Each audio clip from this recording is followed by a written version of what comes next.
Baghdad ਵਿੱਚ ਕੁਝ ਦਿਨ ਸਤਨਾਮ ਦਾ ਝੰਡਾ ਝੁਲਾ ਕੇ ਜਦ ਧੰਨ ਧੰਨ ਸ੍ਰੀ ਗੁਰੂ ਨਾਨਕ ਦੇਵ ਜੀ ਮਹਾਰਾਜ ਉੱਥੋਂ ਚੱਲੇ ਤਾਂ ਮਰਦਾਨੇ ਨੇ ਕਿਹਾ, ਮਹਾਰਾਜ ਜੀ ਸੈਰ ਬਹੁਤ ਕਰ ਲਈ ਹੈ, ਹੁਣ ਵਾਪਸ ਆਪਣੇ ਘਰ ਨੂੰ ਚਲੋ।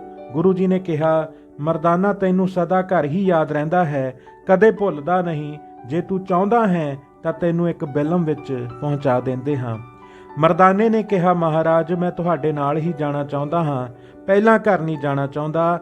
ਗੁਰੂ ਜੀ ਨੇ ਸੁਭਾਵਕ ਹੀ ਕਿਹਾ, ਤੂੰ ਸਾਡੇ ਪਾਸੋਂ ਪਹਿਲਾਂ ਹੀ ਜਾਏਗਾ ਤੇ ਫਿਰ ਤੇਰਾ ਜਗਤ ਵਿੱਚ ਜਨਮ ਮਰਨ ਦਾ ਫੇਰਾ ਨਹੀਂ ਹੋਵੇਗਾ। ਮਰਦਾਨਾ ਗੁਰੂ ਜੀ ਦੇ ਬਚਨ ਦਾ ਭਾਵ ਸਮਝ ਕੇ ਕਹਿਣ ਲੱਗਾ, ਮਹਾਰਾਜ ਮੇਰਾ ਸਰੀਰ ਕਿਸ ਜਗ੍ਹਾ ਰਹੇਗਾ, ਮੇਰੀ ਉਮਰ ਕਿੰਨੀ ਰਹਿ ਗਈ ਹੈ। ਗੁਰੂ ਜੀ ਨੇ ਕਿਹਾ, 5 ਦਿਨ ਤੇਰੀ ਉਮਰ ਬਾਕੀ ਹੈ, 3 ਘੜੀ ਦਿਨ ਰਹਿੰਦੇ ਤੇਰਾ ਇੱਕ ਚੰਗੇ ਥਾਂ ਚਲਾਣਾ ਹੋਵੇਗਾ। ਮਰਦਾਨੇ ਨੇ ਪੁੱਛਿਆ, ਜੀ ਤੁਸੀਂ ਉਸ ਸਮੇਂ ਮੇਰੇ ਪਾਸ ਹੋਵੋਗੇ ਕਿ ਨਹੀਂ? ਗੁਰੂ ਜੀ ਨੇ ਕਿਹਾ, ਅਸੀਂ ਤੇਰੇ ਪਾਸ ਹੀ ਹੋਵਾਂਗੇ। ਜਦ ਬਗਦਾਦ ਤੋਂ ਤੁਰਿਆ 4 ਦਿਨ ਹੋ ਗਏ ਤਾਂ ਮਰਦਾਨੇ ਨੇ ਇੱਕ ਸੁਪਨਾ ਵੇਖਿਆ ਕਿ ਜੋ ਪੁਰਸ਼ਾਂ ਦੇ ਸਰੀਰ ਇੱਥੇ ਕਬਰ ਵਿੱਚ ਦਬਾਏ ਜਾਂਦੇ ਹਨ ਉਹ ਅੱਗੇ ਜਾ ਕੇ ਸਾੜੇ ਜਾਂਦੇ ਹਨ।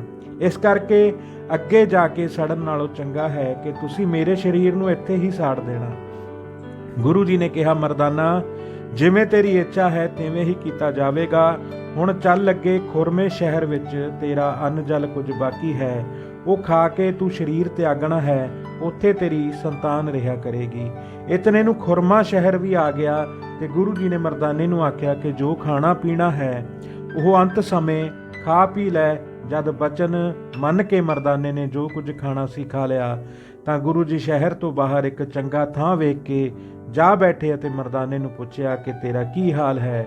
ਮਰਦਾਨੇ ਨੇ ਕਿਹਾ, ਜੀ ਮੇਰੀ ਤਿਆਰੀ ਹੈ। ਉਪਰੰਤ ਮਰਦਾਨੇ ਨੇ ਗੁਰੂ ਜੀ ਦੇ ਚਰਨਾਂ ਤੇ ਮੱਥਾ ਟੇਕਿਆ। ਤਦ ਗੁਰੂ ਜੀ ਨੇ ਪੁੱਛਿਆ, ਮਰਦਾਨਾ ਤੈਨੂੰ ਸਰੀਰ ਤਿਆਗਣ ਦੀ ਕਿਸ ਤਰ੍ਹਾਂ ਖਬਰ ਹੋਈ ਹੈ? ਮਰਦਾਨੇ ਨੇ ਕਿਹਾ, ਮਹਾਰਾਜ ਜੀ ਮੈਨੂੰ ਤੁਹਾਡੀ ਸੰਗਤ ਕਰਕੇ ਇਹ ਸੋਝੀ ਹੋਈ ਹੈ। ਮੇਰੀ ਨਾਭੀ ਵਿੱਚ ਜਿਹੜੀ ਸਵਾਸਾਂ ਦੀ ਗੰਢ ਸੀ ਉਹ ਇਸ ਸਮੇਂ ਖੁੱਲ ਗਈ ਹੈ ਤੇ ਸਵਾਸ ਨਿਕਲਣੇ ਆਰੰਭ ਹੋ ਗਏ ਹਨ। ਹੁਣ ਬਾਕੀ 9 ਸਵਾਸ ਰਹਿ ਗਏ ਹਨ, ਬੇਸ਼ੱਕ ਗਿਣ ਲਵੋ। ਤਦ ਗੁਰੂ ਜੀ ਨੇ ਭਾਈ ਬਾਲੇ ਨੂੰ ਆਖਿਆ ਕਿ ਭਾਈ ਬਾਲਾ ਤੂੰ ਸਵਾਸ ਗਿਣਦਾ ਜਾ। ਭਾਈ ਬਾਲਾ ਉਸ ਦੇ ਸਵਾਸ ਗਿਣਦਾ ਗਿਆ। ਜਦ 9 ਸਵਾਸ ਹੋ ਗਏ ਤਾਂ ਭਾਈ ਬਾਲਾ ਉਸ ਦੇ ਸਰੀਰ ਨੂੰ ਹੱਥ ਲਾ ਕੇ ਵੇਖਦਾ ਹੈ ਤਾਂ ਫਿਰ ਕੋਈ ਸਵਾਸ ਨਾ ਆਇਆ। ਭਾਈ ਬਾਲਾ ਜੀ ਨੇ ਗੁਰੂ ਜੀ ਨੂੰ ਦੱਸ ਦਿੱਤਾ ਕਿ ਮਰਦਾਨਾ ਪੂਰਾ ਹੋ ਗਿਆ ਹੈ। ਆਪ ਜੀ ਦੀ ਕਿਰਪਾ ਕਰਕੇ ਮਰਦਾਨੇ ਨੂੰ ਐਸੀ ਸੌਖੀ ਮੌਤ ਆਈ ਕਿ ਜਿਵੇਂ ਕੋਈ ਵੱਡਾ ਜੋਗੀ ਹੁੰਦਾ ਹੈ।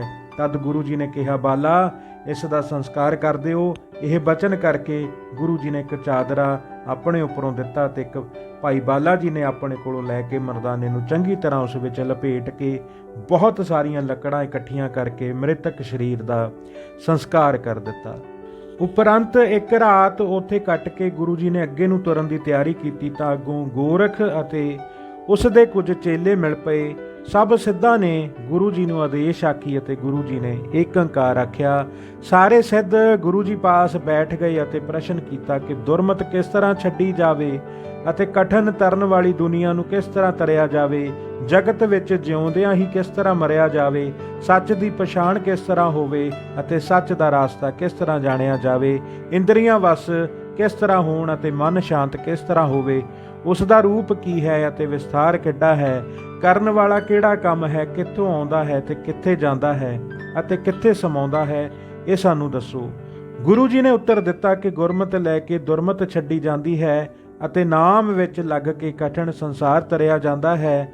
ਗੁਰੂ ਦਾ ਉਪਦੇਸ਼ ਹਿਰਦੇ ਵਿੱਚ ਧਾਰ ਕੇ ਜੀਵਦਿਆਂ ਹੀ ਮਰਿਆ ਜਾਂਦਾ ਹੈ। ਗੁਰੂ ਉਪਦੇਸ਼ ਲੈ ਕੇ ਸੱਚ ਪਛਾਣਿਆ ਜਾਂਦਾ ਹੈ ਅਤੇ ਗੁਰੂ ਉਪਦੇਸ਼ ਦੀ ਖੋਜ ਕਰਕੇ ਰਾਸਤਾ ਜਾਣਿਆ ਜਾਂਦਾ ਹੈ।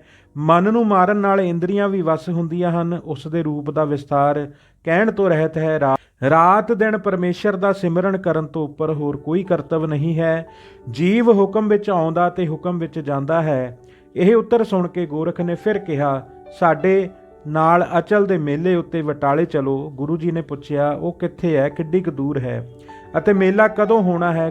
ਗੋਰਖ ਨੇ ਦੱਸਿਆ, ਅਚਲ ਵਟਾਲਾ ਇੱਥੋਂ 600 ਕੋ ਕਠਨ ਰਾਸਤਾ ਹੈ, ਉੱਥੇ ਕੱਲ ਨੂੰ ਮੇਲਾ ਇਕੱਠਾ ਹੋਣਾ ਹੈ। ਗੁਰੂ ਜੀ ਨੇ ਕਿਹਾ, ਤੁਸੀਂ ਸ਼ਕਤੀਵਾਨ ਹੋ, ਉੱਡ ਕੇ ਸ਼ੀਘਰ ਹੀ ਪਹੁੰਚ ਜਾਓਗੇ, ਪਰ ਅਸੀਂ ਤਾਂ ਹੌਲੀ ਹੌਲੀ ਹੀ ਉੱਥੇ ਪਹੁੰਚਾਂਗੇ। ਸਾਡਾ ਤੁਹਾਡੇ ਨਾਲ ਸਾਥ ਕਿਸ ਤਰ੍ਹਾਂ ਹੋ ਸਕਦਾ ਹੈ? ਗੋਰਖ ਨੇ ਕਿਹਾ, ਤੁਸੀਂ ਜਦ ਸੁਮੇਰ ਉੱਤੇ ਗਏ ਸੀ ਤਾਂ ਆਪਣੀ ਖੜਾਵ ਉਡਾ ਕੇ ਸਾਰਿਆਂ ਨੂੰ ਸ਼ਕਤੀ ਵਿਖਾਈ ਸੀ। ਹੁਣ ਉਹ ਸ਼ਕਤੀ ਤੁਹਾਡੀ ਕਿੱਥੇ ਗਈ? ਗੁਰੂ ਜੀ ਨੇ ਕਿਹਾ, ਉਹ ਖੜਾਵ ਮੈਂ ਨਹੀਂ ਉਡਾਈ ਸੀ, ਉਹ ਪਰਮੇਸ਼ਰ ਨੇ ਉਡਾਈ ਸੀ। ਜਦ ਉਹ ਸ਼ਕਤੀਵਾਨ ਸ਼ਕਤੀ ਦੇਵੇਗਾ ਤਾਂ ਅਸੀਂ ਤੁਹਾਡੇ ਪਿੱਛੇ ਉੱਡਦੇ ਆਵਾਂਗੇ। ਇਹ ਗੱਲ ਸੁਣ ਕੇ ਸਾਰੇ ਸਿੱਧ ਉਡਾਰੀ ਲਾ ਕੇ ਉੱਡ ਗਏ। ਕੁਝ ਸਮੇਂ ਉਪਰੰਤ ਗੁਰੂ ਜੀ ਉੱਥੋਂ ਇੱਛਾ ਕਰਕੇ ਸਿੱਧਾਂ ਤੋਂ ਪਹਿਲਾਂ ਹੀ ਅਚਲ ਪਹੁੰਚ ਕੇ ਇੱਕ ਉੱਚੇ ਸਥਾਨ ਤੇ ਆਸਣ ਲਾ ਕੇ ਬੈਠ ਗਏ।